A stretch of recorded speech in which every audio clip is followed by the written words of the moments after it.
Blender জারে খোসা ছাড়ানো কিছু কাঁচা আমের টুকরো দিয়ে দিলাম। এতে দিয়ে দিলাম বেশি করে পুদিনা পাতা। পুদিনা পাতাগুলো কিন্তু ডাটা সহ দিয়ে দিচ্ছি। পরিমাণ মতো সুগার দিয়ে দিলাম। আপনারা আপনাদের পছন্দ মতো চিনি পরিমাণটা বাড়াতে কমাতে পারেন। এরপর দিয়ে দিলাম সামান্য একটু পানি। বাস এবার ঢাকনা দিয়ে সবকিছু খুব ভালোভাবে ব্লেন্ড করে নিচ্ছি। প্রায় মিনিমাম 5 থেকে 7 মিনিট পর যখন দেখবেন ব্লেন্ডারের ভিতর জুসের কালারটা চেঞ্জ হয়ে ডার্ক গ্রিন হয়ে গিয়েছে, তখন আপনি এটা নামিয়ে ফেলবেন। এখন পারফেক্ট ভাবে ব্লেন্ড করা কিন্তু শেষ।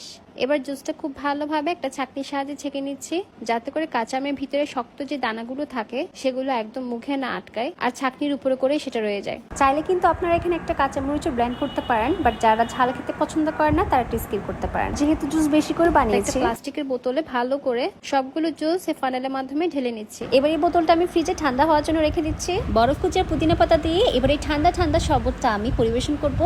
এই গরমকালে আপনার রোগ ঠান্ডা করে দেওয়ার মতো তৃষ্ণা মেটাতে চাইলে আপনারা এই কাঁচা আমের শরবতের রেসিপিটা ফলো করতে পারেন।